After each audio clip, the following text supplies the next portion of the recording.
إن الحمد لله نحمده ونستعينه ونستغفره ونعوذ بالله من شرور أنفسنا ومن سيئات أعمالنا من يهده الله فلا مضل له ومن يضلل فلا هادي له وأشهد أن لا إله إلا الله وحده لا شريك له وأشهد أن محمدًا عبده ورسوله أما بعد فإن خير الحديث كتاب الله وخير الهدي هدي محمد صلى الله عليه وعلى آله وسلم وشر الأمور محدثاتها وكل محدثة بدعة وكل بدعة ضلالة وكل ضلالة في النار. قال الله تبارك وتعالى لقد من الله على المؤمنين إذ بعث فيهم رسولا من أنفسهم يتلو عليهم آياته ويزكيهم ويعلمهم الكتاب والحكمة وإن كانوا من قبل لفي ضلال مبين. میرے محترم دینی بھائیوں، جیسا کہ بھی آپ نے سنا، تعلیم و تربیت انسان کے ایمان اور اس کے اخلاق و کردار کے لیے ایسے ہیں جیسے پودے کے لیے پانی، اور انسان کے بہتر بننے میں تربیت کا بہت بڑا دخل ہوتا ہے۔ جیسی تربیت انسان کو ملتی ہے ویسا اس کا عقیدہ، اس کا کردار، اس کا اخلاق بنتا ہے۔ لہٰذا اللہ رب العالمین نے انسانوں کی تربیت کے لیے ہر دور میں نبیوں رسولوں کو بھیجا۔ ان نبیوں نے، ان رسولوں نے لوگوں کو شرک اور کفر سے نکال کر ایمان کا راستہ بتایا، انہیں جاہلیت سے نکال کر اسلام کا راستہ بتایا، اور جہالت سے علم کی طرف اور برے اخلاق سے اعلیٰ اخلاق و کردار کی طرف ان رسولوں نے ان کو راستہ دکھایا، بلکہ ان کو اچھا انسان بنایا۔ مجرد تعلیم، لوگوں کو صرف بتا دینا کہ یہ صحیح ہے، یہ غلط ہے، رسولوں کی ذمہ داری اتنی نہیں تھی، بلکہ رسولوں کی ذمہ داریوں میں سے ایک ذمہ داری یہ بھی تھی کہ جو علم اللہ کی طرف سے ان کو دیا گیا ہے، اس علم، اس تفہیم کے ساتھ میں افراد کو تربیت کے ذریعے سے بہتر انسان بنائے۔ ایک ہوتا ہے لوگوں کو بتا دینا یہ صحیح ہے، غلط، لیکن صرف جاننے سے انسان اچھا نہیں بنتا ہے۔ اگر اس کو مسلسل تربیت دی جائے، صحبت کے ذریعے سے، اس کے ساتھ رہ کر، اس کو دین سمجھا کے، نصیحت کے ذریعے، واعظ کے ذریعے سے، اور اس کی نگرانی کر کے ایک انسان کو بہتر انسان بنانے کے لیے اس کے پیچھے کوشش کی جائے، تب جا کر وہ انسان اچھا بنتا ہے۔ اور اللہ کے نبی صلی اللہ علیہ وسلم کو اللہ رب العالمین نے ایسی خصوصیات عطا فرمائی تھی کہ آپ صلی اللہ علیہ وسلم کی شخصیت کی خود تربیت کا باب تھی۔ اللہ تعالیٰ نے آپ کے بارے میں کہا وَدَاعِيًا إِلَى اللَّهِ بِإِذْنِهِ وَسِرَاجًا مُنِيرًا۔ اللہ کے رسول صلی اللہ علیہ وسلم اللہ کے حکم سے اللہ کی طرف دعوت دینے والے ہیں، اور آپ ایک روشن چراغ ہیں۔ آپ کی زبان سے جو کلمات نکلتے ہیں وہ بندوں کو رب سے جوڑتے ہیں، لیکن صرف آپ کا کلام نہیں، بلکہ سر سے پاؤں تک آپ کا وجود، آپ کا ظاہر و باطن، آپ کا پورا معاملہ ایسا ہے کہ آپ کی پوری زندگی لوگوں کے لیے چراغ ہے۔ چراغ کو آپ اندھیرے میں رکھ دیجئے، سارا اندھیرا ختم۔ ایک انسان کو راستہ نہیں مل رہا ہے، چراغ اس کے پاس ہے، راستہ ملتا ہے۔ تو آپ صلی اللہ علیہ وسلم اللہ کی طرف سے عطا کیا ہوا نور ہے۔ اللہ رب العالمین نے آپ کو، آپ کی شخصیت کو گمراہی کے اندھیروں میں بھٹکنے والوں کے لیے نور بنایا ہے کہ اس نور کے تابع ہو کر لوگ چلیں اور اپنا راستہ پائیں۔ نبی صلی اللہ علیہ وسلم کے بارے میں اللہ تعالیٰ نے کیا فرمایا؟ اللہ نے فرمایا لقد من اللہ علی المؤمنین، اللہ تعالیٰ نے ایمان والوں پر بہت بڑا احسان کیا۔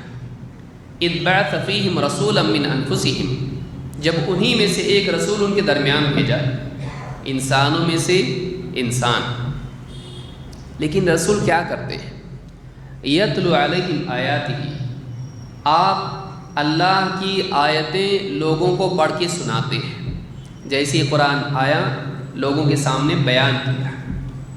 وحی کا متن نقل کرنا، وحی کا متن لوگوں تک پہنچانا، جس کو آپ تبلیغ کہیں گے۔ بلغوا انی ولو آیا، ایک آیت ہی ہو پہنچاؤ، جوں کا توں علم کو نقل کرنا۔ یتلو علیہم آیاتہ، مسلمانوں تک غیر مسلموں تک۔ وَيُزَكِّيهِمْ، اب یہ دوسری چیز ہے، وَيُزَكِّيهِمْ، اور ان کا تزکیہ کرتے ہیں۔ وَيُعَلِّمُهُمُ الْكِتَابَ وَالْحِكْمَةَ، اور انہیں کتاب و حکمت کی تعلیم دیتے ہیں۔ کتاب و حکمت کی تعلیم کو اللہ رب العالمین نے بعد میں بیان کیا، اس سے پہلے اللہ تعالیٰ نے فرمایا وَيُزَكِّيهِمْ۔ یہ دو الگ چیزیں، تعلیم اور تزکیہ دونوں الگ ہیں۔ لیکن سوال یہ ہے کہ اللہ رب العالمین نے تعلیم سے پہلے تزکیے کو کیوں ذکر کیا؟ اس کی موٹی سی مثال یہ ہے کہ اگر آپ برتن میں پانی لینا چاہتے ہیں تو پہلے برتن پاک ہونا چاہیے۔ اگر پاک وہ نہ ہو، پاک پانی بھی اس میں لیا جائے تو پانی بھی گندا ہو جاتا ہے۔ لہٰذا اگر قلوب کے اندر خواہشات ہوں، قلوب کے اندر اگر دنیا پرستی ہو، قلوب کے اندر اگر خواہش پرستی ہو، تو ان قلوب میں علم آنے کے بعد بھی انسان کا وہ علم حکمت نہیں بنتا ہے بلکہ مکر بنتا ہے۔ اور یہ کس کے ساتھ ہوا؟ یہود کے ساتھ ہوا۔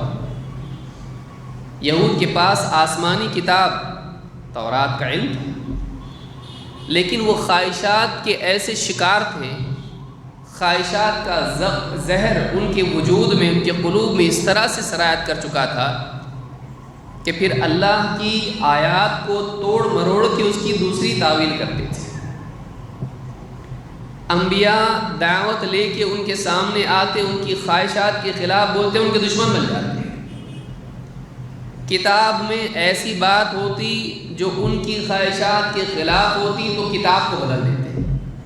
یحرفون الکلم عن مواضعہ، اللہ کی کتاب کے کلمات کو، نبی کے کلمات کو، بات کو جگہ سے بدل دیتے ہیں، بات کو کچھ کا کچھ کر دیتے ہیں۔ کیوں ہوتا ہے ایسا؟ خواہشات کی غلامی کی وجہ سے۔ فویل للذین یکتبون الکتاب بأیدیہم ثم یقولون ھذا من عند اللہ لیشتروا بہ ثمنا قلیلا، تو بربادی ہے ان لوگوں کے لیے جو اپنے ہاتھوں کتاب لکھ دیتے ہیں اور پھر لوگوں سے کہتے ہیں کہ اللہ کی طرف سے، تاکہ اس کے ذریعے سے وہ دنیا کی کچھ متاع حاصل کر لیں۔ دنیا پانے کے لیے اللہ کی کتاب میں تبدیلی، بلکہ اپنی طرف سے باتیں گھڑ کے اس کو اللہ سے منسوب کر دینا، یہ سارا کیوں ہوا؟ اس کی وجہ سے ہوا کہ وہ خواہش پرست تھے۔ اللہ رب العالمین نے ان کے لیے لازم کیا کہ وہ چربی نہیں بیچیں گے، چربی کی کمائی، چربی کو بیچنا اور اس کی کمائی استعمال کرنا منع کر دیا، حرام۔ انہوں نے کیا کیا؟ انہوں نے اس چربی کو پگھلا کے تیل بنایا اور تیل بیچا۔ چربی نہیں بیچ رہے ہم لوگ، کیا بیچ رہے ہم لوگ؟ تیل۔ چربی الگ ہے، تیل الگ ہے۔ یہ کیا ہے؟ حیلے بازی، شریعت سے فرار کے لیے، یہاں سے نہیں تو ہم یہاں سے کریں گے۔ یہ جو چیز ہے یہ یہود کی صفت ہے، اور اس کی بنیاد کیا ہے؟ اس کی بنیاد یہ ہے کہ انسان کا دل حق کا طالب نہ ہو، بلکہ وہ خواہشات اور اپنی لذتوں کا طالب ہو، وہ آخرت کا نہیں دنیا کا طالب ہو، وہ اللہ سے زیادہ دنیا کی نعمتوں کا طالب ہو۔ یہ جب چیز دل میں آ جاتی ہے تو پھر اس دل میں علم آ کے بھی نفع نہیں دیتا ہے۔ جیسے زمین پر کیچڑ ہے اور نجاست اس میں ہے، اس پر بارش برسے گا پاک پانی آسمان سے، گندگی میں کیا ہوگا؟ اضافہ ہوگا۔ پاک پانی آسمان سے برسا ہے، زمین وہ کھیت نہیں ہے، کھیت میں برستا تو کھیت میں کیا ہے؟ بیج بویا ہوا ہے، ہل چلایا ہوا ہے، بالکل ریڈی زمین ہے۔ اب اس میں جب بارش ہوئی ہے تو اس بارش کے نتیجے میں اس زمین سے کیا نکلی؟ لہلہاتی فصل، پاک غذا، پھل، ترکاری، اناج۔ لیکن زمین کیا ہے؟ کوڑا خانہ ہے، پیشاب، پاخانہ، نجاست، مردار اس میں پڑے ہوئے ہیں۔ اب اس پہ پانی برسا، اب کیا ہوگا؟ وہ جو گندگی محدود تھی اب کیا ہو گئی؟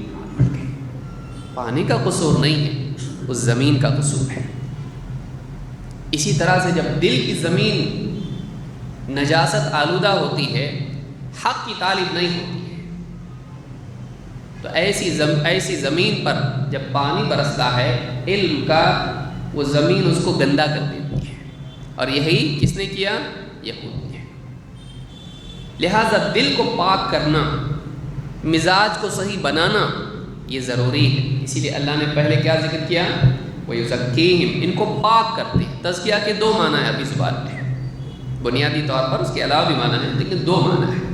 ایک تزکیے کے معنی ہے پاکی، پاکی، پاک کرنا۔ دوسرے معنی ہے پروان چڑھانا۔ اسی لیے ہم زکوٰۃ کیوں کہتے ہیں؟ زکوٰۃ جب مال میں سے نکالی جاتی ہے تو مال کیا ہوتا ہے؟ پاک ہوتا ہے۔ یہ مال کی پاکیزگی ہے۔ خُذْ مِنْ أَمْوَالِهِمْ صَدَقَةً تُطَهِّرُهُمْ بِهَا وَتُزَكِّيهِمْ بِهَا، کہ آپ ان کے مالوں سے زکوٰۃ لیجئے تاکہ ان کے مالوں کو آپ پاک کریں۔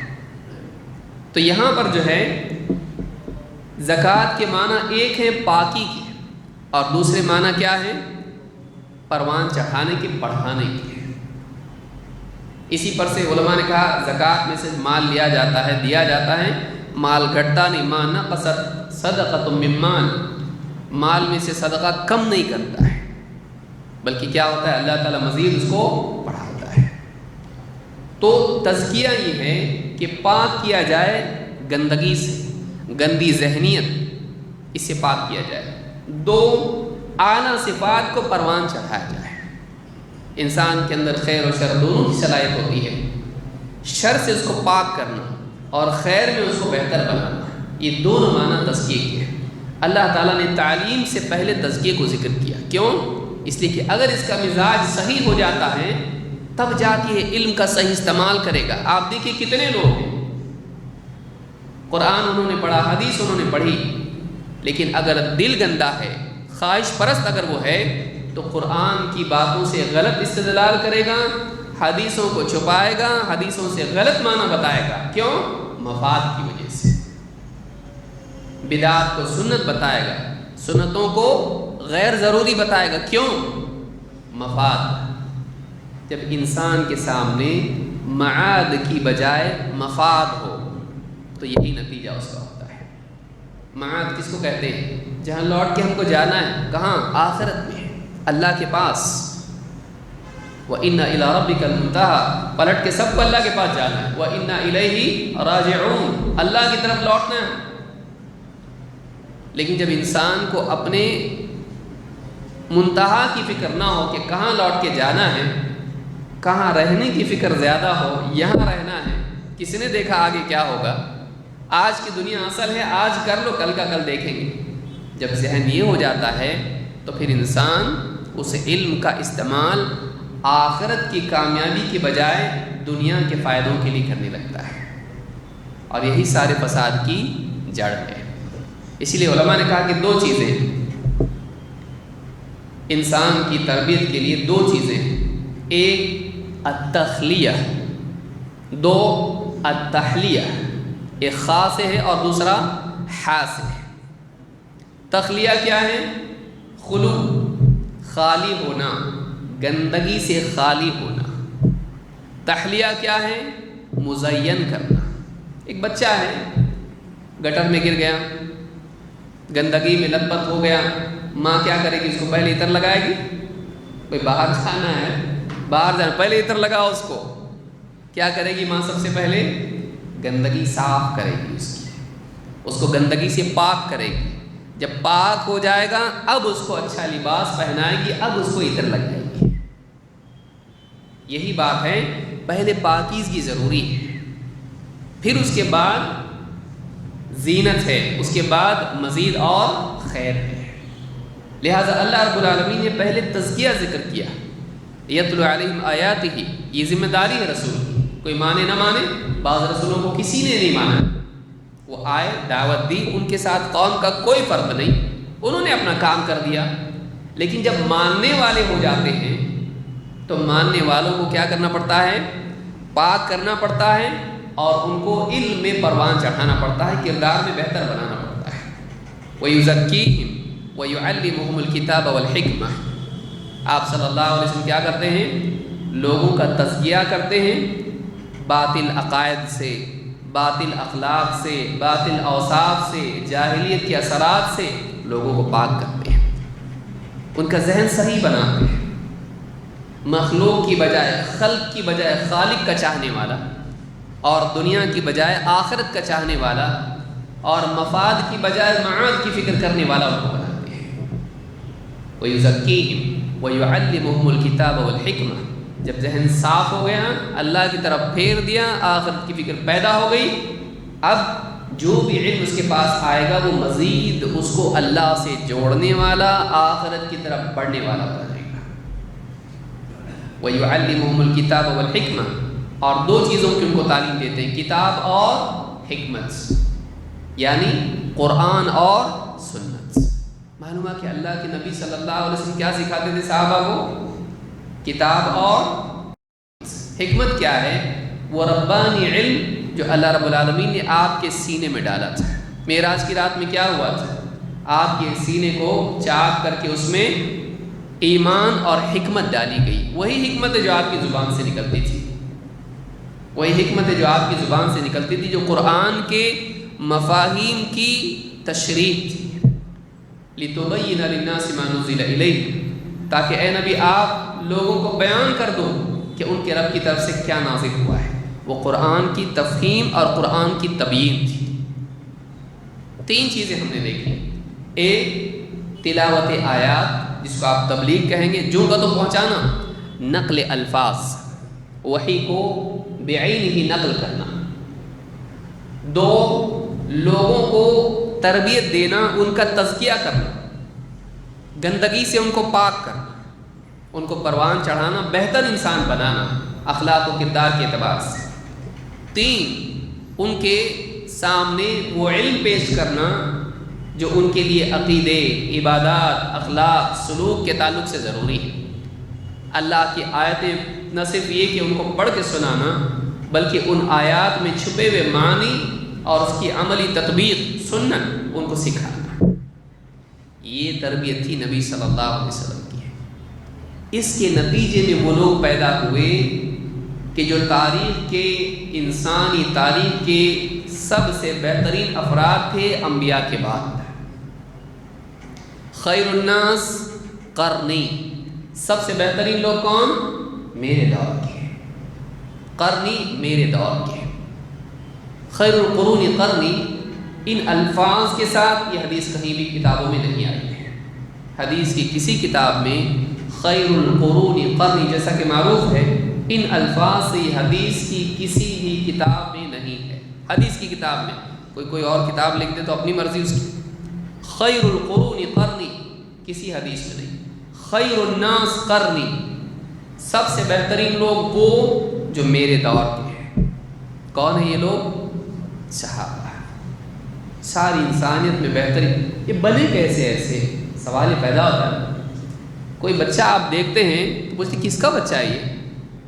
اگر وہ بہت باادب اور بہت سلیقے والا ہو، یقیناً اس کے مربی کی طرف نگاہ جاتی ہے کہ کس نے اس کو ایسا بنایا، کس نے اس کی تربیت کی. صحابہ کی زندگی دیکھ کے صرف صحابہ کا کمال نہیں، بلکہ اس میں کیا ہے؟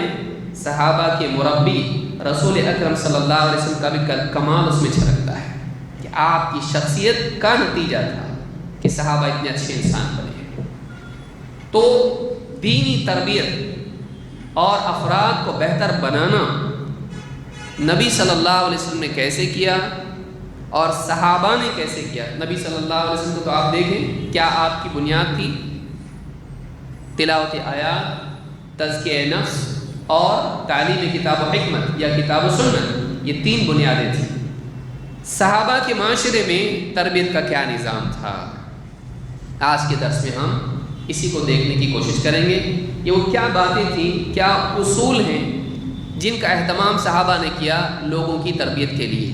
آئیے ایک ایک کر کے ہم اس کو دیکھتے ہیں۔ اس سے پہلے کہ ہم آگے بڑھیں، لوگوں کو خیر کی تعلیم دینا کتنی بڑی چیز ہے۔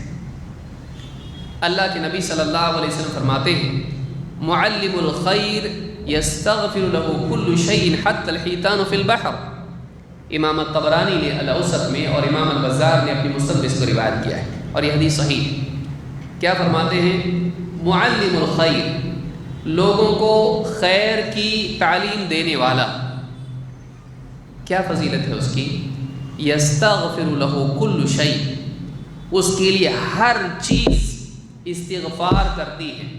حتی الحیتان فی البحر، یہاں تک کہ سمندر میں موجود مچھلیاں بھی اس کے لیے مغفرت کی دعا کرتی ہیں۔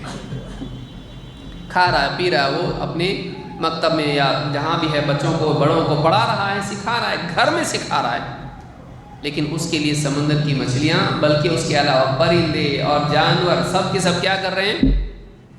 اس کے لیے مغفرت کی دعا کر رہے ہیں۔ کون آدمی ہے یہ؟ لوگوں کو خیر کی تعلیم دینے والا۔ اس کے لیے عالم ہونا ضروری نہیں ہے۔ ایک آدمی لوگوں کو خیر کی تعلیم دے رہا ہے، ایک باپ اپنے بیٹے کو اتحیات سکھا رہا ہے، خیر کی تعلیم ہے کہ نہیں ہے؟ وہ بھی اس میں آتا ہے۔ ایک شوہر اپنی بیوی کو، ایک ماں اپنی اولاد کو، ایک بھائی اپنے بھائی کو، اولاد اپنے والدین کو، ایک آدمی کسی کو خیر کی تعلیم ایک بات کیوں نہ ہو اس کو سکھاتا ہے تو اس کے لیے سمندر کی مچھلیاں بلکہ ساری چیزیں مغفرت کی دعا کرتی ہیں۔ یہ کام ہم چھوڑ چکے ہیں۔ بہت سارے لوگ خرافات اور فضولیات، موبائل فون، ٹیلی ویژن، فالتو باتیں، ہوٹلوں میں ادھر ادھر کی سیاست کی دنیا کی خرافات، اس کی بجائے ایک آدمی 2 آدمیوں کو لے کر، گھر والوں کو لے کر بیٹھے اور ان کو دین کی کچھ باتیں سکھائیں، اس کے لیے اتنا بڑا مقام ہے کہ سمندر کی مچھلیاں تک اس کے لیے دعا کرتی ہیں۔ صرف سمندر کی مچھلیاں نہیں، وہ مثال کے طور پر آپ نے بیان کیا۔ کیا فرمایا؟ یستغفر له کل شیء، ہر چیز اس کے لیے مغفرت کی دعا کرتی ہے، یہاں تک کہ سمندر کی مچھلیاں بھی۔ یعنی انسان کا ذہن جہاں نہیں جائے گا وہ آخر میں بیان کیا، ورنہ ساری چیزوں کو بتایا کہ سب اس کے لیے مغفرت کی دعا کرتی ہے۔ ایک دن میں اگر ایک ذمہ دار گھر کا اپنے گھر والوں کو ایک چیز سکھائے تبھی بھی وہ اس حدیث کی بات میں شامل ہو سکتا ہے۔ لیکن افسوس کہ ہمارے اوقات میں ساری خرافات کے لیے وقت ہے، لیکن جو واقعی کرنے کے کام ہیں اس کے لیے ہمارے پاس وقت نہیں ہے۔ اللہ ہم سب کو سمجھ عطا فرمائے۔ آئیے دیکھتے ہیں کہ صحابہ کے کیا اصول تھے تربیت کے۔ نمبر 1، سب سے پہلا اصول، اپنی عملی زندگی کو، اپنے عمل کو لوگوں کے لیے تربیت بنانا۔ سب سے مشکل کام لیکن سب سے اہم کام، اپنے عمل سے لوگوں کی تربیت کرنا۔ صرف باتوں سے کام ہو جاتا تو کسی کو کچھ کرنے کی ضرورت نہیں پڑتی۔ باتوں سے کھیتی بھی ہو جاتی، باتوں سے پیڑ ہو جاتے، باتوں سے کھانا بن جاتا، باتوں سے مشینیں چل جاتی، ہے کہ نہیں؟ باتوں سے کچھ نہیں ہوتا ہے، کام سے ہوتا ہے، کام سے ہوتا ہے۔ صحابہ کی زندگی، ان کی زندگی خود ایک دعوت تھی، جیسا کہ خود نبی صلی اللہ علیہ وسلم کا معاملہ تھا۔ وہ اپنے اعمال میں بھی نگرانی کرتے تھے کہ میرا عمل لوگ دیکھتے ہیں، اور اپنے اعمال کو وہ ہمیشہ صحیح رکھتے تھے تاکہ اپنے عمل کے ذریعے سے بھی دوسروں کو ترغیب دیں، تربیت دیں۔ مثال کے طور پر مصعب بن سعد بن ابی وقاص کہتے ہیں، کان ابی، سعد بن ابی وقاص صحابی ہیں، کان ابی یطیل الصلاۃ فی بیتہ، والد صاحب حضرت سعد بن ابی وقاص ان کے بیٹے کہتے ہیں، وہ ہمارے والد صاحب یطیل الصلاۃ فی بیتہ، گھر میں لمبی نماز پڑھتے تھے، لمبی نماز پڑھتے تھے، وَيُخَفِّفُ عِنْدَ النَّاسِ، اور لوگوں میں ہوتے مختصر نماز پڑھتے تھے، مختصر نماز پڑھتے تھے۔ فَقُلْتُ يَا أَبَتَاهْ، میں نے کہا والد صاحب لِمَ تَفْعَلُ هَذَا، آپ ایسا کیوں کرتے؟ آپ گھر میں پڑھتے لمبی نماز پڑھتے، لیکن لوگوں کے درمیان پڑھتے تو آپ مختصر نماز پڑھتے، کیوں ایسا کرتے آپ؟ قال انا ائمة یقتدی بنا، کہا کہ ہم لوگوں کے امام ہیں، لوگ ہم کو دیکھ کے عمل کرتے ہیں، لوگ ہم کو دیکھ کر، یقتدی بنا، لوگ ہماری اقتداء کرتے ہیں۔ تو جب امام بنتے تھے مختصر نماز، لیکن تنہا بھی اگر لوگوں کے سامنے پڑھتے، جیسے سنن وغیرہ بعض اوقات آدمی مسجد میں پڑھتا ہے، مختصر نماز پڑھتے تھے، کیوں؟ تاکہ لوگوں کو دکھائیں اتنا بھی چلتا ہے، لوگ ہماری اقتداء کرتے ہیں، لوگ ہم کو دیکھ کے چلتے ہیں۔ اگر ہم بہت لمبا عمل کریں گے، لوگ ہم کو دیکھ کے کریں گے، نہیں کر پائیں گے، عمل چھوڑ دیں گے۔ بعض اوقات آدمی کیا کرتا ہے، کسی کو دیکھتا ہے، اس کا عمل اتنا زیادہ ہوتا ہے کہ پھر وہ کہتا میرے سے نہیں ہو سکتا ہے، اور پورا ہی چھوڑ دیتا ہے۔ اللہ کے نبی صلی اللہ علیہ وسلم بھی جب لوگوں کو نماز پڑھاتے تو آپ نماز کیا کرتے؟ نہ بہت طویل نہ بہت مختصر، درمیانی۔ بلکہ معاذ بن جبل رضی اللہ تعالیٰ نے لمبی نماز پڑھی، جس میں سورہ بقرہ پڑھی، اور لوگوں پر بہت بھاری بھی، کہ آدمی آ کے شکایت بھی کی اللہ کے رسول صلی اللہ علیہ وسلم کے پاس۔ آپ نے ڈانٹا ان کو، کہا فتان فتان فتان، فتنہ پھیلاتا ہے، فتنہ پھیلاتا ہے، فتنہ لوگوں کو فتنے میں ڈالتا ہے۔ آدمی فتنے میں پڑ جائے گا، پڑھے یا نہ پڑھے۔ اس کی لمبی نماز کی وجہ سے ایک آدمی نماز سے متنفر ہو رہا ہے، ہو سکتا ہے۔ تو کہا افتان انت یا معاذ، اے معاذ، لوگوں کو فتنے میں ڈالتا ہے کہ یہ اور یہ اور یہ چھوٹی چھوٹی صورتیں آپ نے بتائی، کہا یہ صورتیں تو نہیں پڑھ سکتا ہے۔ تو صحابہ کو نبی صلی اللہ علیہ وسلم کی تربیت تھی کہ لوگوں کو دین پر عمل کرنے کے لیے آسانی پیدا کریں، یسروا ولا تعسروا، لوگوں کے لیے آسانی پیدا کرو، تنگی نہیں۔ وبشروا ولا تنفروا، اور لوگوں کو خوشخبری دو، رغبت دلاؤ، نفرت نہیں۔ دین میں جو مربی ہوتا ہے، چاہے وہ باپ ہو اپنی اولاد کی تربیت میں، وہ لوگوں کو دین سے، بچوں کو دین سے نفرت نہیں ہوتا ہے۔ بعض اوقات آدمی دین گھر میں نافذ کرتا ہے اتنی سختی سے کہ اس کی سختی سے اولاد کو دین سے نفرت ہو جاتی ہے۔ ایسا کیسا دین ہے جس میں کوئی رعایت ہی نہیں ہماری؟ تو اس کی سختی کی وجہ سے اس کے ماتحت اس سے تو متنفر ہوتے ہی ہوتے ہیں، لیکن کس سے متنفر ہوتے ہیں؟ اس کے ساتھ دین سے، ان کی نادانی کی وجہ سے۔ لیکن غلطی بڑی کس کی ہے؟ اس کی ہے۔ لہٰذا صحابہ اپنے عمل کو بھی تربیت کا ایک حصہ سمجھتے تھے۔ قرآن کریم میں اللہ نے فرمایا وَمَنْ أَحْسَنُ قَوْلًا مِّمَّنْ دَعَا إِلَى اللَّهِ وَعَمِلَ صَالِحًا وَقَالَ إِنَّنِي مِنَ الْمُسْلِمِينَ۔ اس سے بہتر کس کی بات ہو سکتی ہے جو لوگوں کو اللہ کی طرف دعوت دے اور خود بھی نیک عمل کرے اور کہے کہ میں مسلمانوں میں سے ہوں۔ اللہ کی طرف دعوت دے اور خود بھی عمل کرے۔ اللہ رب العالمین نے دعوت کے ساتھ عمل کو جوڑا ہے کہ دعوت کا ایک حصہ اگر قول ہے تو دوسرا حصہ فعل بھی ہے۔ قول و عمل کو جمع کرنا، قول و عمل کو جمع کرنا۔ وقال اننی من المسلمین، اور کہے کہ میں بھی مسلمانوں میں سے ہوں۔ یعنی قول و عمل کو جمع کرنے کے باوجود، قول و عمل کو جمع کرنے کے باوجود یہ اپنا اختصاص قائم نہ کرے کہ میں اعلیٰ ہوں، میں بہتر ہوں، لوگوں کے مقابلے میں کیا ہوں؟ بہتر ہوں۔ نہیں، بلکہ کیا ہے؟ میں عام مسلمانوں میں سے ہوں، جیسے دوسرے میں سے میں بھی ہوں۔ تو یہ دعوت کا ایک حصہ ہے کہ انسان اپنے عمل کے ذریعے سے لوگوں کے لیے نمونہ بنے۔ اسی طرح سے اللہ تعالیٰ قرآن کریم میں فرماتا ہے وَالَّذِينَ يَقُولُونَ رَبَّنَا هَبْ لَنَا مِنْ أَزْوَاجِنَا وَذُرِّيَّاتِنَا قُرَّةَ أَعْيُنٍ وَاجْعَلْنَا لِلْمُتَّقِينَ إِمَامًا۔ اور اللہ کے نیک بندے عباد الرحمن کیا کہتے ہیں؟ کہتے ہیں اے ہمارے رب، ہب لنا من ازواجنا و ذریاتنا، ہم کو ہماری بیویوں میں اور ہماری اولاد میں ہم کو آنکھوں کی ٹھنڈک نصیب فرما، وجعلنا للمتقین اماما، اور ہم کو متقین کا امام بنا، ہم کو متقین کا امام بنا۔ دیکھیے دو چاہتے ہیں اس کی، اور لوگوں میں دو قسمیں ہیں. ایک وہ لوگ ہیں جو چاہتے ہیں کہ میرا گھر دیندار بنے، میں کیسا بھی رہوں گھر دیندار بنے. دوسرے لوگ میں دیندار ہوں، گھر والے آزاد ہیں، سنتے نہیں. ایک وہ لوگ ہیں جو خود دین پر چلتے ہیں، گھر کی فکر نہیں کرتے. دوسرے وہ لوگ ہیں جو گھر کی خوب فکر کرتے ہیں، باریکی سے نگرانی کرتے ہیں، لیکن خود اپنی زندگی میں عمل نہیں. اللہ نے بتایا نیک بندے کون ہیں؟ جو دونوں کو جمع کریں. ان کی چاہت کیا ہو؟ حب لنا من ازواجنا و ذریاتنا قرۃ اعین، اے ہمارے رب ہماری بیوی اور بچوں میں، بیویوں میں بچوں میں ہم کو آنکھوں کی ٹھنڈک دے. آنکھوں کی ٹھنڈک کیا ہے؟ ابن عباس رضی اللہ عنہ فرماتے ہیں یعلون من یعمل لک بالطاعۃ وتقر بهم اعیننا فی الدنیا والآخرہ. کہتے ہیں ان کا مقصد بولنے کا یہ ہے، ابن عباس کہہ رہے ہیں، وہ کیا کہنا چاہ رہے ہیں دعا میں اپنی؟ آنکھوں کی ٹھنڈک کا مطلب کیا ہے؟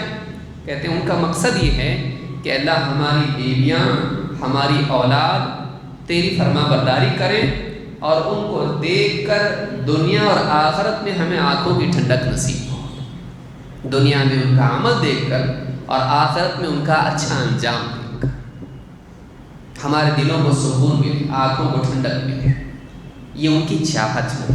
پھر وَجَعَلْنَا لِلْمُتَّقِينَ إِمَامًا، اور اے اللہ ہم کو متقین کا امام بنا. آدمی کی چاہت کیا ہے؟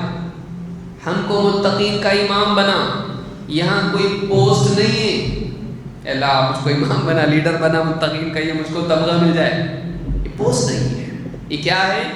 امام بننے کا مطلب یہ ہوتا ہے کہ دوسروں سے آگے ہونا. نماز میں کیا ہوتا؟ امام کہاں رکتا ہے؟ لوگوں سے آگے ہوتا ہے کہ اس کو دیکھ کر لوگ نماز پڑھتے ہیں. اے اللہ ہم کو اتنا اچھا بنا کہ ہمارے بعد والے ہم کو دیکھ کر صحیح راہ پائیں. یعنی ہم کو اتنا نیک بنا، نیکی میں ہم کو امام بنا. امامت کی پوسٹ نہیں ہے، کوئی عہدہ نہیں، بلکہ وہ اوصاف کے اعتبار سے ایک آدمی اتنا اچھا بن جائے کہ لوگ اس کو دیکھ کے اپنی زندگی کو صحیح کریں. کون؟ عام انسان نہیں. سوچیے کیا لیول ہے یہ. اس سے معلوم ہوتا ہے کہ انسان میں عظیمت ہونا چاہیے. نہیں بس اتنا ہی نہیں. وہ تو آدمی یہ کہے کہ بھئی اللہ جتنا قبول کر لے بس. جیسے حکومت نے کہا تھا کہ اگر اللہ تعالیٰ برابر سرابر بھی معاملہ کر دے تب بھی چل جائے گا. وہ اللہ رب العالمین کے اعتبار سے خوف کی وجہ سے آدمی بولے، لیکن عمل میں نہیں. جتنا ہو سکتا ہے کریں گے، زیادہ نہیں کر سکتے. نہیں. وَجَعَلْنَا لِلْمُتَّقِينَ إِمَامًا، ہم کو متقین کا امام بنا. اتنا متقی بنا کہ متقی لوگ ہم کو دیکھ کے اپنی زندگی صحیح کریں. اس کو عظیمت کہتے ہیں کہ اعلیٰ کو چننا. تو صحابہ کی زندگی میں چیز تھی. اسی لیے ابن عباس کہتے ہیں ائمۃ یقتدی بنا، ہم کو امام بنا تاکہ ہم کو دیکھ کر لوگ ہماری اقتداء کریں. اتنا اچھا بنا کہ ہماری زندگی کو تقویٰ والوں کے لیے نمونہ بنا. یہ مزاج انسان کا ہونا چاہیے. تو پہلی چیز جو صحابہ کی زندگی میں ملتی ہے وہ کیا ہے؟ اپنے عمل کو اتنا اچھا بنانا کہ لوگوں کے لیے یہ چراغ کی طرح، روشن چراغ کی طرح ہو جائے، اپنے دور والوں کے لیے، اپنے بعد والوں کے لیے. نمبر 2، صحابہ کی تربیت کے اصولوں میں سے دوسرا اصول کیا ہے؟ مساجد میں تعلیمی دروس اور حلقوں کا قیام. مسجدوں کو آباد کرنا دینی تعلیم کے لیے. ان کی زندگی میں عام تھا یہ. مسجد میں کبھی بھی کوئی آدمی جائے وہاں پہ دینی دروس اور مذاکرہ ان کو ملتا تھا. کے طور پر ہلال ابن انصاف کہتے ہیں قدمت البصرہ، میں بصرہ گیا. فدخلت المسجد، مسجد میں داخل ہوا. فَإِذَا أَنَا بِشَيْخٍ أَبْيَضَ الرَّأْسِ وَاللِّحْيَةِ، تو میں نے دیکھا کہ مسجد میں ایک بزرگ ہیں بیٹھے ہوئے، سفید بال اور سفید داڑھی، ایک دم سفید. کب ہوتا ہے؟ کون سی عمر میں ہوتا ہے؟ بڑھاپے میں. اتنا بوڑھا انسان ہو جائے، پوری داڑھی پوری سفید اور پورے بال سفید، ایک دم بڑھاپے کو پہنچے ہوئے. فَإِذَا أَنَا بِشَيْخٍ أَبْيَضَ الرَّأْسِ وَاللِّحْيَةِ مُسْتَنِدٌ إِلَى أُسْطُوَانَةٍ، ایک مسجد کا جو پلر ہے اس سے ٹیک لگا کے بیٹھے ہوئے ہیں، حولہ حلقۃ، اور ان کے اطراف دائرہ بنا کے حلقہ لوگوں کا ہے بیٹھے ہوئے ہیں، یحدثہم، اور ان سے نبی صلی اللہ علیہ وسلم کی حدیث بیان کر رہے ہیں۔ قلت من ھذا، کسی سے میں نے پوچھا کون صحابہ یہ؟ قال عمران ابن الحسین، یہ کون ہے؟ عمران ابن حسین ہے، اللہ کے نبی صلی اللہ علیہ وسلم کے صحابہ میں سے ہے۔ کہا کہ عمران ابن حسین ہے، ایک دم بزرگ ہے، بڑھاپا ہو گیا ہے، لیکن بڑھاپے میں بھی لوگوں کی تعلیم و تربیت نہیں چھوڑی، اتنے بزرگ ہو گئے ہیں کہ پلر سے ٹیک لگا کے بیٹھے ہیں اور لوگ ان کے اطراف جمع ہیں اور ان کو کیا کر رہے ہیں؟ یحدثہم، ان کو اللہ کے نبی صلی اللہ علیہ وسلم کی حدیث بیان کر رہے ہیں۔ صحابہ کی زندگی میں معروف چیز تھی، وہ اس سے کبھی اپنے آپ کو چھڑاتے نہیں تھے۔ امام احمد بن حنبل رحمۃ اللہ علیہ سے پوچھا کسی نے کہ یہ حدیث لکھنے کا کب تک چلے گا؟ متى تكتب الحدیث، حدثنا اخبرنا، کب تک کریں گے یہ حدیث بیان کرنا، حدیثیں لکھنا؟ کہا الی الممات، موت تک، موت تک کریں گے۔ یہ انسان کے دل میں جذبہ ہونا چاہیے۔ تو صحابہ کے ہاں پر جو علم والے لوگ خاص طور سے تھے، جو معلمین جس کو ہم کہیں گے، ان کی عمران ابن حسین کون ہے؟ یہ وہ صحابی ہیں کہ جن کو ایک بیماری تھی، بواسیر کی۔ آپ سوچئے بواسیر کی بیماری راحت والی نہیں ہوتی ہے، بہت تکلیف اس میں ہوتی ہے۔ خود عمران ابن حسین، بخاری کی روایت ہے، کہتے ہیں کانت بی بواسیر، مجھے بواسیر کی بیماری تھی، میں اللہ کے نبی صلی اللہ علیہ وسلم کے پاس آیا، میں نے کہا نماز کا کیا؟ تو آپ نے فرمایا کہ صلی قائما، کھڑے ہو کے نماز پڑھو، فإن لم تستطع فقاعدا، اگر کھڑے ہو کے نہیں پڑھ سکو بیٹھ کے پڑھو، فإن لم تستطع فعلى جنب، اور اگر بیٹھ کے نہیں پڑھ سکو تو لیٹ کے پڑھو۔ یعنی ان کی ایک بات یہ بیمار بڑھاپا ہے، اور کون سی بیماری ہے؟ بواسیر کی، لیکن لوگوں کو لے کے بیٹھے ہیں اور بڑھاپے کی حالت میں بھی ان کو کیا سنا رہے ہیں؟ ادھر ادھر کی قصے کہانیاں، یحدثون، نبی کریم صلی اللہ علیہ وسلم کی حدیث ان کے سامنے بیان کر رہے ہیں۔ تو مساجد کو آباد کرنا اور مساجد میں علمی حلقوں کو قائم کرنا، یہ بھی صحابہ کی زندگی میں سے ایک خاص اصول تھا، اس سے وہ تربیت لوگوں کی کرتے تھے۔ امام الطبرانی نے اپنی کتاب المعجم الکبیر میں اس کو روایت کیا ہے۔ اور ایک حدیث دیکھتے ہیں، اور ایک روایت دیکھتے ہیں۔ ابو سعید خدری رضی اللہ عنہ کہتے ہیں کہ خرج معاویہ علی حلقۃ فی المسجد، حضرت معاویہ رضی اللہ تعالیٰ عنہ مسجد میں آئے اور گھر سے باہر نکلے، مسجد میں آئے اور ایک حلقے پر پہنچے۔ صحابہ بیٹھے ہوئے، حلقہ لگا کے بیٹھے ہوئے تھے۔ وہ لوگ مسجد میں کیا کرتے تھے؟ غیبتیں، فضولیات، خرافات۔ مسجد میں دین کی بات ہوتی تھی۔ آپ صلی اللہ علیہ وسلم کے زمانے میں بھی بعد میں لوگ حلقہ لگا بیٹھے تھے۔ فقال ما اجلسکم، کاہے کو بیٹھے ہو تم لوگ یہاں پہ؟ کیوں بیٹھے ہو؟ قالوا جلسنا نذکر اللہ، کہا کہ ہم اللہ کا ذکر کر رہے ہیں، اللہ کی بات کر رہے ہیں۔ قال اللہ ما اجلسکم الا ذاک، حضرت معاویہ نے پوچھا اللہ کی قسم واقعی تم اسی لیے بیٹھے ہو، کوئی اور مقصد نہیں؟ قال واللہ ما اجلسنا الا ذاک، کہا کہ اللہ کی قسم ہم اسی لیے بیٹھے ہیں اور کوئی غرض نہیں، اللہ کی بات ہو۔ قال اما انی لم استخلفکم تہمۃ لکم، کہا کہ دیکھو لم استخلفکم تہمۃ لکم، میں نے تم کو اس لیے قسم کھانے کے لیے نہیں کہا کہ میں تم کو جھوٹا مانتا ہوں کہ قسم کھاؤ گے تو یہ تمہاری بات کا اعتبار ہوگا، اس لیے نہیں۔ وما كان احد بمنزلتي من رسول اللہ صلی اللہ علیہ وسلم اقل عنہ حدیثا منی، اور ایسا بھی نہیں ہے کہ تم میں سے کوئی آدمی ایسا ہو جو مجھ سے کم اللہ کے نبی صلی اللہ علیہ وسلم کی صحبت اس کو ملی ہو۔ میں ایسا بھی نہیں مانتا کہ میں زیادہ نبی صلی اللہ علیہ وسلم کا صحبت پانے والا اور تم کم، ایسا بھی نہیں ہے۔ لیکن بات کیا ہے کہ کیوں میں نے قسم کھانے کے لیے کہا، کیوں قسم دے کر میں نے پوچھا؟ کہتے ہیں وَإِنَّ رَسُولَ اللَّهِ صلی اللہ علیہ وسلم خرج علی حلقۃ من اصحابہ، کہ بات یہ ہے کہ ایک مرتبہ اللہ کے نبی صلی اللہ علیہ وسلم بھی صحابہ کے ایک حلقے پر آئے، فقال ما اجلسکم، آپ نے پوچھا کیوں بیٹھے ہو؟ قالوا جلسنا نذکر اللہ، لوگوں نے کہا ہم اللہ کا ذکر کر رہے ہیں، وَنَحْمَدُهُ عَلَى مَا هَدَانَا لِلْإِسْلَامِ، اور ہم اللہ کا شکر کر رہے ہیں، اللہ کی حمد کر رہے ہیں کہ اللہ نے ہم کو اسلام کی نعمت دی ہے۔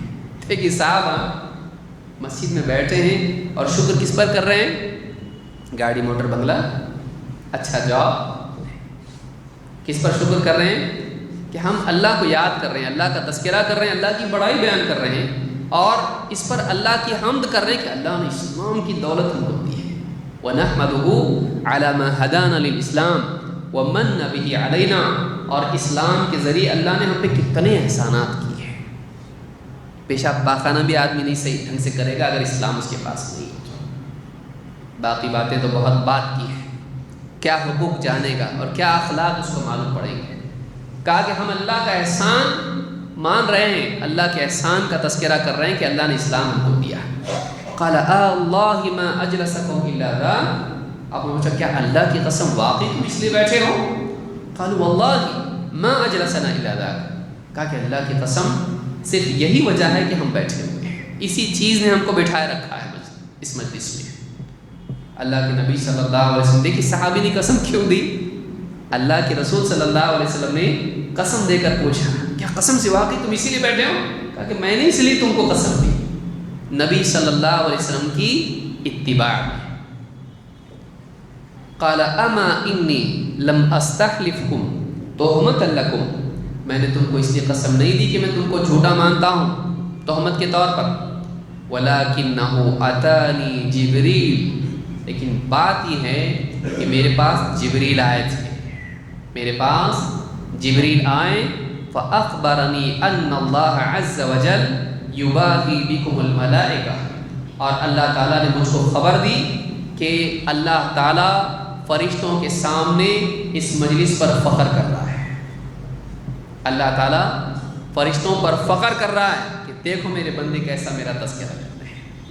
میں اس لیے تم کو پوچھا، جبریل نے آ کے بتایا مجھ کو کہ اس وقت اللہ رب العالمین یہ جو بیٹھ کے اللہ کا ذکر کر رہے ہیں، اسلام کی نعمت کا تذکرہ کر رہے ہیں، اللہ کا شکر کر رہے ہیں، اللہ کے بارے میں بات کر رہے ہیں، یہ جو بیٹھے ہوئے ہیں یہ زمین پر بیٹھے ہیں اور عرش والا فرشتوں کے سامنے ان پر فخر کرا، میرے بندے دیکھو کیسے۔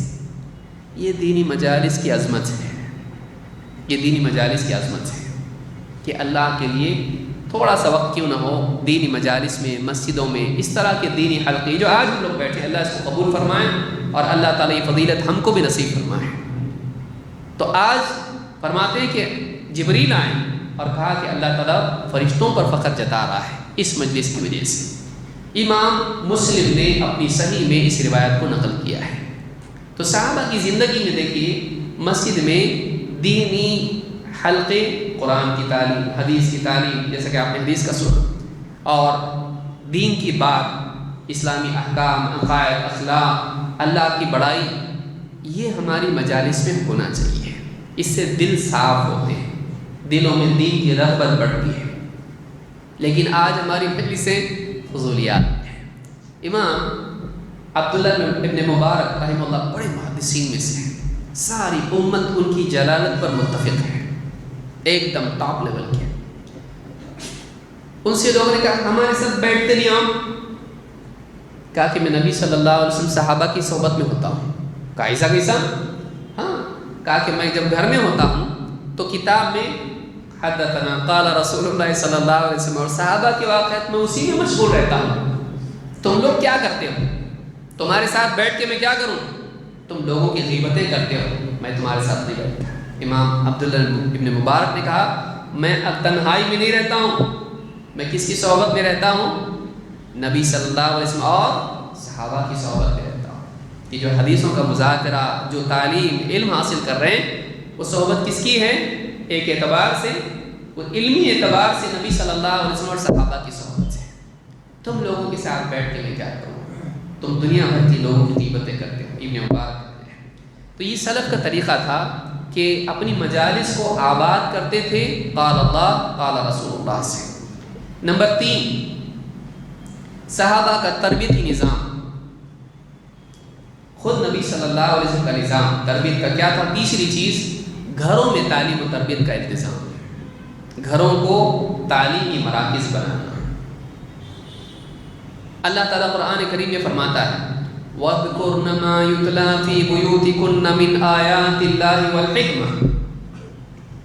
اے نبی کی بیویوں، یاد رکھو، یاد کرو کیا؟ وَاذْكُرْنَ مَا يُتْلَى فِي بُيُوتِكُنَّ مِنْ آيَاتِ اللَّهِ وَالْحِكْمَةِ، تمہارے گھروں میں جو اللہ کی آیتیں اور حکمت کی باتیں پڑھی جاتی ہیں ان کو یاد رکھو۔ دو چیزیں نبی صلی اللہ علیہ وسلم کی بیویوں کے گھروں میں پڑھی جاتی تھی، کیا؟ ایک اللہ کی آیتیں اور دوسری حکمت کی باتیں۔ کون؟ خود نبی صلی اللہ علیہ وسلم۔ اللہ کے رسول صلی اللہ علیہ وسلم اپنے گھروں میں بھی بیویوں کو سکھاتے تھے، اور دینی مذاکرہ گھر میں بھی ہوتا تھا۔ آپ دیکھیں مثال کے طور پر آپ نے فرمایا منحوسب عذب، حضرت عائشہ روایت کرتی، آپ نے فرمایا جس کا حساب لیا اس کو عذاب ہوگا۔ حضرت عائشہ نے سنا تو کہا کہ اللہ کے رسول، کیا قرآن میں اللہ نے نہیں فرمایا فَسَوْفَ يُحَاسَبُ حِسَابًا يَسِيرًا کہ اس کا آسان حساب لیا جائے گا؟ تو حساب تو آسان بتایا جا رہا ہے اور وہ کامیاب ہو گیا۔ آپ تو بتا رہے ہیں کہ کیا جس کا حساب لیا گیا وہ عذاب پائے گا، اور قرآن کی آیت میں مل رہا ہے کہ حساب لیا گیا وہ آسان حساب سے کیا ہو گیا؟ کامیاب ہو گیا۔ کہ اے عائشہ وہ تو بس پیشی ہوگی، حساب اس پر پیش کیا جائے گا، یہ کیا یہ کیا یہ کیا کیا، ہاں جا معاف۔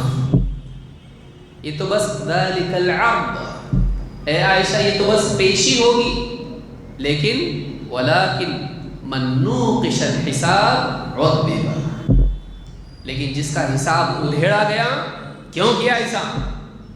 اگر ادھیڑا گیا اس کا حساب اور ڈیٹیل اس کی پوری لی گئی تو وہ آدمی کیا ہوگا؟ عذاب پائے گا۔ ڈسکشن ہو رہا ہے گھر کے اندر، کون؟ بیوی۔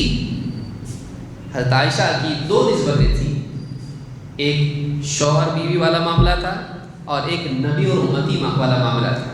کتنی حسن خوبی سے وہ لوگ اس کو ادا کرتے تھے کہ نبی صلی اللہ علیہ وسلم کے ساتھ بیوی کا جو رشتہ تھا حضرت عائشہ کا اس کو بھی نبھا رہی ہے، اور اسی طرح سے امتی کا جو معاملہ تھا اس کو بھی نبھا رہی ہے۔ اللہ کے نبی صلی اللہ علیہ وسلم کا گھر کا معظم علم حضرت عائشہ سے ملا ہے۔ نبی صلی اللہ علیہ وسلم کے بعد تقریباً 48 سال تک وہ زندہ رہی، آدھی سینچری، آدھی صدی، اور امت کو سارا علم نبی صلی اللہ علیہ وسلم کا گھر والا پہنچایا۔ تو تمہارے گھروں میں جو اللہ کی آیتیں اور حکمت کی باتیں جن کا تذکرہ ہوتا ہے ان کو یاد رکھو۔ معلوم ہے کہ نبی صلی اللہ علیہ وسلم گھر میں قرآن و سنت کی تعلیم دیتے تھے، اسی لیے قتادہ فرماتے ہیں کہ من آیات اللہ والحکمہ سے مراد کیا ہے؟ کہتے ہیں من القرآن والسنہ، قرآن و سنت کی جو تعلیم، جو تذکرہ تمہارے گھروں میں ہوتا ہے اس کو بھولنا مت۔ اللہ کس کو کہہ رہا ہے؟ آپ صلی اللہ علیہ وسلم کی بیویوں سے۔ تو یہ آپ کے گھروں کا حال تھا۔ قرآن کریم میں اللہ فرماتا ہے یا ایھا الذین آمنوا قوا انفسکم واہلیکم نارا، اے ایمان والو اپنے آپ کو، اپنے گھر والوں کو آگ سے بچاؤ، جہنم کی آگ سے۔ علی بن ابی طالب رضی اللہ عنہ کیا فرماتے ہیں؟ جہنم کی آگ سے بچاؤ کا مطلب کیا ہے؟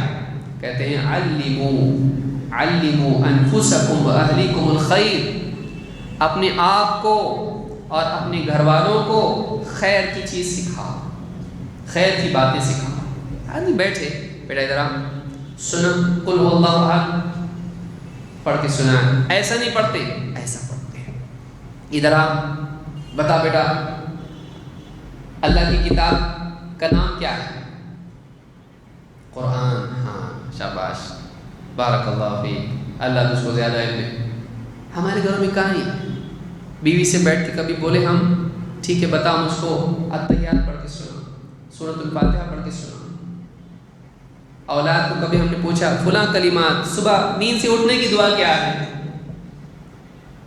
اب اس کو کون سکھائے؟ خود کو معلوم نہیں ہے، اور بعض لوگوں نے یاد کی تھی، اہتمام نہیں کرنے کی وجہ سے بھول گئے، ہے نا۔ ابن قیم رحمۃ اللہ علیہ فرماتے ہیں عمل علم کی حفاظت ہوتا ہے، عمل علم کی حفاظت کرتا ہے۔ تو اپنی اولاد کو تعلیم دینا، اپنے آپ کو تعلیم دینا، خود اپنے علم کی ترقی کا اہتمام اور اپنے گھر والوں کی بھی علمی ترقی کا اہتمام۔ امام حاکم نے اس کو روایت کیا۔ تو تیسری چیز ہے گھروں کو بھی علم اور تربیت کا مرکز بنانا ہے، اس کا روزانہ اہتمام کرنا ہے۔ نمبر 4، اگر ضرورت ہو تو ماتحتوں پر تعلیم و تربیت میں جبر کرنا۔ یہ بھی اصول صحابہ کا ہے، ماتحتوں کو اگر ضرورت پڑے تو زبردستی دین کا علم سکھانا۔ کیوں؟ وہ تیرے ماتحت ہیں۔ بلکہ کیا نہیں سنتے تو تو ان کو سختی کر، نماز پڑھنے میں، دین پہ چلنے میں، دین سیکھنے میں۔ مثال کے طور پر اکرمہ تابعی ہے، سوچیے سنیے ذرا کیا کہتے ہو۔ اکرمہ رحمہ اللہ فرماتے ہیں کان ابن عباس یہ غلام تھے پہلے، کان ابن عباس رضی اللہ عنہما یدعو فی رجلی الکبل ویعلمنی القرآن والسنن۔ ابن عباس رضی اللہ تعالیٰ عنہ میرے پاؤں میں زنجیر باندھتے تھے۔ میرے پاؤں کو کیا کرتے تھے؟ رسی سے، زنجیر سے کہتے ہیں زنجیر کو۔ میرے پاؤں میں بیڑی ڈالتے تھے اور بیڑی ڈال کے مجھ کو سکھاتے تھے کیا؟ القرآن والسنن، قرآن اور سنت کا علم مجھ کو سکھاتے تھے کہ بھاگ کے نہیں جائے کہیں، اس کے لیے باندھ کے سکھاتے تھے ان کو، کیونکہ یہ غلام تھے۔ اکرمہ کون تھے؟ غلام۔ تو باپ اپنی اولاد کو یہ نہیں کہہ رہا ہوں کہ آپ اس کے پاؤں میں رسی باندھیے، لیکن اس سے بات معلوم ہوتی ہے کہ بھاگ کے جانے والے کو پکڑ کے بھی سکھانا چاہیے اگر وہ آپ کے ماتحت ہے۔ کیوں؟ اس کی زندگی سنورے گی۔ اپنی اولاد کو آدمی پابند کرے، بیٹھ جا سیکھے، پیار سے اگر سنتا ہے تو زبردستی کیوں؟ لیکن اگر کوئی بچہ ہے، اس کی عمر نکل رہی ہے اور اس کو ابھی تک کی سورہ فاتحہ پڑھنے نہیں آ رہا ہے، تو ذمہ دار وہ نہیں ہے، ذمہ دار کون ہے؟ آپ ہیں۔ کلکم راع وکلکم مسئول عن رعیتہ، تم میں سے ہر ایک نگراں ہے، اس سے اس کے ماتحتوں کے بارے میں پوچھا جائے گا۔ تو ایک اصول صحابہ کا یہ بھی ہے کہ اپنے ماتحتوں پر سختی کرنا دین کی تعلیم کے سلسلے میں اگر ضرورت ہو اور دین پر عمل کرنے میں۔ جیسے نبی صلی اللہ علیہ وسلم فرماتے ہیں مروا اولادکم بالصلاۃ وهم ابناء 7 سنین، اپنے بچوں کو نماز کا حکم دو جب وہ 7 سال کے ہو جائیں۔ بعض روایتوں میں علم الصبی، بچے کو نماز سکھاؤ جب وہ 7 سال کا ہو جائے۔ وَضْرِبُوهُمْ عَلَيْهَا وَهُمْ أَبْنَاءُ 10، اور 10 سال کے ہو جائیں تو نماز نہ پڑھنے پہ ان کو مارو، ان کو مارو، یعنی ان کی پٹائی کرو۔ مغربی تہذیب میں کیا ہے؟ بچے کو ہاتھ نہیں لگانا، نہیں، ہمارا دین ایسا نہیں ہے۔ ہمارے دین میں یہ ہے کہ بچہ اگر 10 سال کا ہو جائے، نماز نہ پڑھے اور لاپرواہی برتے، اگر موقع ہو، ضروری ہو جائے، اس پر ہاتھ بھی اٹھایا جا سکتا ہے۔ ہاں، لیکن بچے کو بچے کی طرح مارا جائے۔ کوئی مجرم نہیں ہے کہ اس کی آپ ہڈی پسلی توڑ دیں، ایسا نہیں، اور اپنا غصہ اتارنے کے لیے نہیں، بلکہ واقعی سزا کے طور پر اس کو، تاکہ اس کو سمجھ میں آئے یہ دین میں بہت اہم چیز ہے، اس کا چھوڑنا سزا دلاتا ہے، تاکہ وہ آخرت کی سزا سے بچے۔ جب وہ بالغ ہو جائے تو بلوغت کی دنیا میں دہلیز پر قدم جب رکھے، بے نمازی ہو کے بالغ نہ ہو، وہ بے نمازی ہو کر بالغ نہ ہو۔ تو اس حدیث سے بات معلوم ہوتی کہ دین کے بعض امور میں سختی کرنا چاہیے۔ بعض لوگ اس سے غلط سمجھتے قرآن کی آیت سے کہ لا اکراہ فی الدین، اللہ کے بندے وہ اسلام میں داخل کرنے کے لیے ہے، آنے کے بعد نہیں۔ لا اکراہ فی الدین کس کے لیے ہے؟ اسلام میں کسی کو اندر بلانے کے لیے زبردستی نہیں کر سکتے ہیں، لیکن اندر آ گیا تو چلنے کے لیے زبردستی کر سکتے ہیں۔ سمجھ میں آئی بات؟ بھائی کسی بھی حکومت میں قانون دوسرے حکومت والوں کو پابند کر سکتے ہیں، ہمارا قانون مانو نہیں، لیکن جب وہ اس ملک میں آ جاتا ہے تو اب پابند ہو جاتا ہے۔ تو اسلام میں جب آدمی آ گیا، اب اس کے لیے شرعی احکام لازم ہوتے ہیں، وہ نہ کرنے پر اس کو سزا بھی دی جائے گی۔ تو یہاں پر یاد رکھیں کہ بعض لوگ اس آیت سے استدلال کرتے ہیں زبردستی نہیں کرنا. نہیں، غلط نہیں ہے. آپ دوسروں پہ زبردستی نہیں کر سکتے ہیں، لیکن آپ اپنی اولاد پر، اپنے ماتحتوں پر زبردستی کر سکتے ہیں اگر وہ حرام چیزوں میں واقع ہوں یا فرائض کو ترک کریں. ہاں، مار پیٹ کے آپ تہجد پہ زبردستی نہ کریں. سمجھ میں آئی بات؟ ایسی چیزوں پر آپ زبردستی نہ کریں جو فی نفسی لازم نہیں ہے، لیکن آپ فرائض پر زبردستی کر سکتے ہیں کیونکہ گناہ گار ہو گئے آدمی. تو یہ بھی چیز ہم کو سمجھ میں آتی ہے. مزید یہ نمبر 5، صحابہ کی تربیتی زندگی کے اصولوں میں سے ایک اصول تجدید ایمان کے مواقع کو ضائع نہیں کرنا. دنیا میں آدمی کو مواقع ملتے رہتے ہیں، ہر چیز سے ایمانی غذا لینا اور اپنے ساتھ والوں کی تربیت کرنا، یہ بھی صحابہ کی چیز تھی. آدمی دنیا میں کھو کے دنیا کا ہو جاتا ہے، صحابہ ایسے نہیں تھے. صحابہ دنیا کی چیزوں سے آخرت سے جوڑتے تھے، اور جب بھی ان کو موقع ملتا تو آپس میں اپنے ایمان کو تازہ کرنے کا موقع کبھی نہیں چھوڑتے تھے. مثال کے طور پر اسود ابن ہلال کہتے ہیں، کان معاذ یقول للرجل من اخوانہ، حضرت معاذ ابن جبل اپنے کسی بھی ساتھی سے کہتے تھے، اجلس بنا، ذرا بیٹھ، فلنؤمن ساعۃ، آؤ ذرا بیٹھو، تھوڑی دیر کے لیے ہم ایمان لے آئیں. ذرا میرے ساتھ بیٹھو، تھوڑی دیر کے لیے ہم ایمان لے آئیں. فیجلسان فیذکران اللہ ویحمدانہ، تو بیٹھتے اور اللہ رب العالمین کا تذکرہ کرتے اور اللہ کی نعمتوں پر اس کا شکر کرتے. دینی مواقع ضائع نہیں کرنا. ہماری مجالس بعض اوقات گھنٹوں گھنٹوں ہم بیٹھتے ہیں، لیکن کبھی اس میں اللہ کا تذکرہ نہیں اور کبھی اس میں رسول صلی اللہ علیہ وسلم پر درود نہیں. جو لوگ ایسی مجلس سے اٹھیں جن میں نہ اللہ کا ذکر ہو نہ رسول صلی اللہ علیہ وسلم پر درود ہو، اللہ کے نبی صلی اللہ علیہ وسلم فرماتے ہیں وہ ایسے اٹھے جیسے مردہ گدھے کی دعوت پر سے اٹھے ہو، مردار گدھا کھا کے اٹھے ہو. ایسی مجلس میں سے اٹھے. کون سی مجلس؟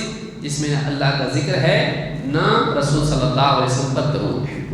بلکہ ایک روایت میں آپ نے فرمایا کان تیرتن علیہ، یہ مجلس جو ہے ان کے لیے قیامت کے دن حسرت کا، افسوس کا سبب بنے گی. کاش کہ ہم اس مجلس میں اللہ کا ذکر کرتے ہیں. قیامت کے دن ان کو افسوس ہوگا اس مجلس پر جس میں انہوں نے نہ اللہ کا ذکر کیا نہ نبی صلی اللہ علیہ وسلم پر درود پڑھا. مجالس میں صحابہ بیٹھتے تھے، تھوڑا اللہ کے بارے میں کچھ بتاؤ، یا خود ہی بتائیں گے. اس طرح کا تذکرہ ان کی مجلسوں میں ہوتا تھا، اور یہ نبی صلی اللہ علیہ وسلم کی تربیت کا نتیجہ تھا. مثال کے طور پر دیکھیں آپ صلی اللہ علیہ وسلم کیسے تربیت کرتے تھے، چلتے پھرتے تھے. جابر بن عبداللہ رضی اللہ عنہ کہتے ہیں ان رسول اللہ صلی اللہ علیہ وسلم مر بالسوق، اللہ کے نبی صلی اللہ علیہ وسلم ایک بازار سے گزرے، داخلا من بعد العالیہ والناس کنفتہ، ایک علاقے سے آپ گزرے اور صحابہ آپ کے دائیں بائیں آپ کے ساتھ تھے. کنفتہ جانبہ من جانبہ، فمر بجدی اسک میت، آپ کو دکھائی دی ایک بکری جو مردہ پڑی ہوئی تھی اور چھوٹے چھوٹے کان والی، کان ایک دم چھوٹے اور مردہ پڑی ہوئی ہے. اور بعض روایتوں میں بالکل پاؤں پر کڑی پھولی ہوئی اور ایک دم پاؤں جسے جانور پھولتا ہے اور اس کے بعد مردار ٹانگیں اوپر ہو جاتی ہے اس کی، ایسی پڑی ہوئی بکری تھی وہاں پہ. فأخذ بأذنه، آپ نے اس کے کان کو پکڑ کے اس کو اٹھایا. ثم قال أيكم يحب أن هذا له بدرهم، تم میں سے کون ہے جو ایک درہم میں سے لینا پسند کرے؟ کس کو چاہیے ایک درہم میں؟ چاہیے کسی کو؟ آپ نے کان پکڑ کے اٹھایا بکری کو.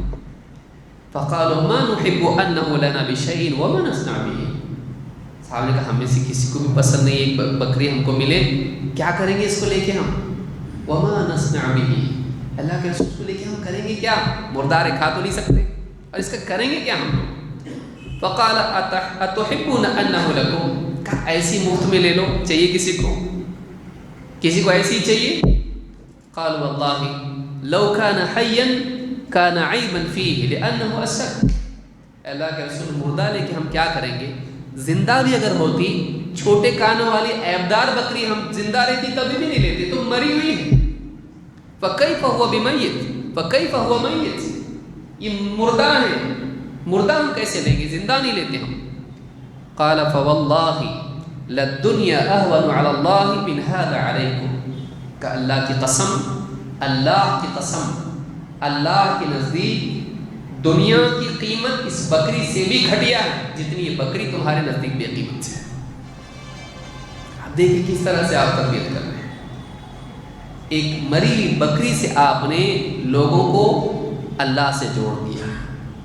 اگر انسان کا دل اللہ سے جڑا ہو تو وہ گھٹیا چیز سے بھی انسان کو اعلیٰ سطح پر لے جا سکتا ہے۔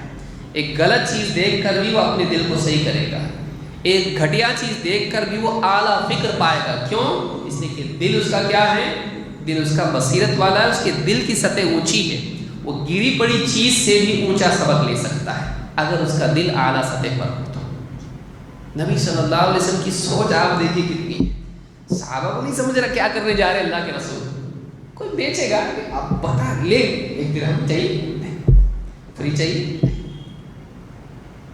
اللہ کی قسم یہ کتنی بے قیمت ہے، تم کو دیے تو بھی نہیں لے رہے، تم کو دیے فری میں دیے تو لے رہے نہیں، اتنی گھٹیا ہے تمہارے دلوں میں جو اس کی لیے نفرت ہے۔ اللہ کے نزدیک دنیا کی اتنی بھی قیمت نہیں ہے۔ دنیا کس کو کہتے ہیں؟ دنیا ان نعمتوں کو کہتے ہیں جو اللہ سے غافل کریں، پوری دنیا کو نہیں کہتے۔ دنیا سے مراد شرعی اصطلاح میں کیا ہے؟ دنیا ہر اس چیز کا نام ہے جو بندے کو اللہ اور آخرت سے غافل کرے۔ اللہ سے نعمت مثال کھا رہا ہے، الحمدللہ، یہ دنیا نہیں ہے، کیونکہ اس نے اس کو کیا کیا؟ اللہ سے جوڑا۔ اچھا لباس پہنا، الحمدللہ الذی کسانی ھذا ورزقنی من غیر حول منی ولا قوة، الحمدللہ۔ یہ لباس دنیا نہیں، کیوں؟ اس نے اللہ سے جوڑا اس کو۔ بڑی کمپنی چلا رہا ہے، دنیا نہیں ہے۔ نماز کا وقت ہو برابر نماز کو جا رہا، یہ اللہ کا دیا ہوا ھذا من فضل ربی، خالی بورڈ نہیں، دل میں میرا کچھ نہیں، اللہ نے دیا، میری کیا اوقات ہے، اس میں سے زکوٰۃ نکال رہا ہے، اس کے اندر سے صدقات نکال رہا ہے۔ دنیا کو اپنے پہ مسلط نہیں کرتا ہے، وہ اس کی مالک نہیں ہے، یہ اس کا مالک ہے،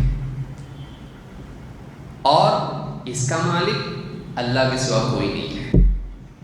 وہ دنیا نہیں ہے، وہ دنیا نہیں جس کی برائی آئی ہے۔ جس کی برائی آئی وہ کیا ہے؟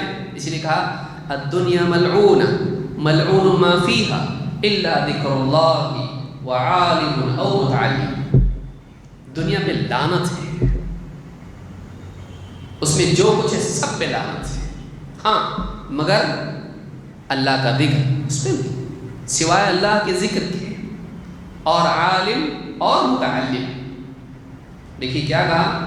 دنیا ملعون ہے، دنیا میں جو بھی ہے وہ سب ملعون ہے، ہاں مگر اللہ کا ذکر وما والاہ، اللہ کا ذکر اس سے باہر ہے، اور وما والاہ، اور جو اللہ سے جوڑنے والی چیز ہے وہ ملعون نہیں ہے۔ وما والاہ جو اللہ سے جوڑے، جو اللہ کے ذکر سے جوڑے، اس میں لعنت نہیں ہے۔ لہذا اللہ کے نبی صلی اللہ علیہ وسلم بھی صحابہ کی اس طرح سے تربیت کرتے تھے۔ تو ایسی انسان کے پاس اگر عبرت کی نگاہ ہے تو ہر چیز میں عبرت ہے، لیکن اگر اس کا دل اندھا ہے تو پھر زلزلہ بھی اس کے لیے کچھ نہیں ہے۔ وَكَأَيٍّ مِّنْ آيَةٍ فِي السَّمَاوَاتِ وَالْأَرْضِ يَمُرُّونَ عَلَيْهَا وَهُمْ عَنْهَا مُعْرِضُونَ وَمَا يُؤْمِنُ أَكْثَرُهُم بِاللَّهِ إِلَّا وَهُمْ مُشْرِكُونَ۔ بہت بڑی آیت ہے، دو آیت ہے۔ کہا آسمانوں میں زمین میں کتنی نشانیاں ہیں، ان پر سے یہ گزرتے ہیں لیکن دھیان نہیں دیتے۔ اللہ شکایت کر رہا ہے وَكَأَيٍّ مِّنْ آيَةٍ فِي السَّمَاوَاتِ وَالْأَرْضِ يَمُرُّونَ عَلَيْهَا وَهُمْ عَنْهَا مُعْرِضُونَ، اس سے اعراض کرتے ہیں، دھیان نہیں دیتے۔ اللہ کی نشانیاں آسمان و زمین میں پھیلی ہوئی دیکھتے ہیں لیکن ان پر سے گزر ہوتا ہے، لیکن اعراض کرتے ہیں، اوائڈ کرتے ہیں اس کو۔ دیکھا اندیکھا کر دیتے ہیں اس کو. وَمَا يُؤْمِنُ أَكْثَرُهُم بِاللَّهِ إِلَّا هُمْ مُشْرِكُونَ، اور ان میں سے اکثر اللہ پر ایمان رکھنے کے بعد بھی مشرک کے مشرک ہیں. اس سے معلوم ہوتا ہے کہ اللہ کی آیتوں کو دیکھ کر اللہ کی عظمت دل میں پیدا ہوتی ہے، اور اللہ کی عظمت جب دل میں پیدا ہوتی ہے تو مخلوق کی عظمت نہیں پیدا ہوتی ہے، اور جب اللہ اور مخلوق کی عظمت میں فرق ہوتا ہے تو آدمی شرک میں نہیں جاتا ہے. شرک میں کیوں گیا؟ اللہ وَمَا قَدَرُ اللَّهَ حَقَّ قَدْرِهِ، اللہ کی قدر نہیں کی جیسی کرنی چاہیے تھی. کیوں ایسا ہوا؟ کہ اللہ کی عظمت کی جو نشانیاں ہیں آسمان و زمین میں، اس کو اللہ سے جوڑنے والی نہیں بنی. وہ اگر اللہ کا مقام جانتا تو مخلوق کو کبھی اللہ کے برابر نہیں کرتا. لیکن اللہ کو کیسے پہچانے گا؟ کان کے راستے سے، آنکھ کے راستے سے. دو راستے، کان کے راستے سے قرآن کی بات، رسول کے فرمان کی بات، اور آنکھ کے راستے سے آسمان و زمین میں جو سب پھیلا ہوا ہے. یہ دو علم کے راستے ہیں. وَجَعَلَ لَكُمُ السَّمْعَ وَالْأَبْصَارَ وَالْأَفْئِدَةَ، دونوں یہ انپٹس ہیں. کان سے، آنکھ سے یہاں جانے گا، یہاں جانے کے بعد پروسیس ہوگا، اور یہاں کیا ہوگا؟ اللہ کی عظمت پیدا ہوگی. دل میں اللہ کی عظمت آئے گی. کہاں سے؟ آنکھ سے. جب آسمان و زمین میں دیکھے گا، پھول دیکھا کیسا پھول اللہ نے بنایا، پھل دیکھا کیسا اللہ نے بنایا، پہاڑوں کو کیسے اللہ نے اس کو. افلا ينظرون الى الابل كيف خلقت والى السماء كيف رفعت والى الجبال كيف نصبت والى الارض كيف سطحت. کیا یہ نہیں دیکھتے اونٹ کیسا بنایا اللہ نے اس کو، آسمان کو کیسے اونچا کیا اللہ نے، پہاڑوں کو کیسے پیوست کیا زمین کے سینے میں، اور زمین کو کیسے بچھا دیا چلنے پھرنے کے لیے. نہیں دیکھتے. دیکھ کے کیا کریں گے؟ اللہ نے بنایا کتنا عظمت والا ہے اللہ. تو اللہ کے نبی صلی اللہ علیہ وسلم کی تعلیم و تربیت کا یہ ایک پہلو ہے کہ آپ خلق سے بندوں کو خالق کی طرف پھیر دیتے ہیں. جاہل وہ ہے جو خلق میں غور کر کے خلق میں پھنس جائے. عالم وہ ہے، ذاکر وہ ہے جو خلق سے خالق تک پہنچے. ساری مخلوقات ایسا کرتی ہے. اللہ ساری مخلوقات، اس کا اشارہ دیکھنے آنا چاہیے آدمی کو. ساری مخلوقات کیا بتاتی ہیں؟ اللہ کی طرف رہنمائی کرتی ہیں. وَفِي كُلِّ شَيْءٍ لَهُ آیَةٌ تَدُلُّ عَلَىٰ أَنَّهُ الْوَاحِدُ، ہر چیز میں نشانی ہے اور ہر چیز رہنمائی کر رہی اس طرف کہ اللہ ایک ہے. ہر چیز بتاتی ہے اللہ کی توحید. تو صحابہ کی تربیت کا ایک حصہ یہ بھی تھا کہ وہ لوگ اپنے اطراف کے ماحول سے سبق لیتے تھے. نبی صلی اللہ علیہ وسلم نے ان کو یہ سکھایا تھا. تو میں سمجھتا ہوں آج کے لیے اتنا کافی ہے. مزید انشاءاللہ ہم کسی اور درس میں اس کو سمجھنے کی کوشش کریں گے. اللہ رب العالمین ہم سب کو اللہ سے جوڑنے والا، دین کے علم سے، دینی مجالس سے اور تربیت کے تمام پہلوؤں سے جوڑنے والا بنائیں. اپنے گھر والوں کی اور اپنے متعلقین کی اپنی استعداد کے مطابق کچھ نہ کچھ تعلیم و تربیت کی اللہ ہم سب کو توفیق نصیب فرمائیں. اقول ھذا واستغفر اللہ لی ولکم.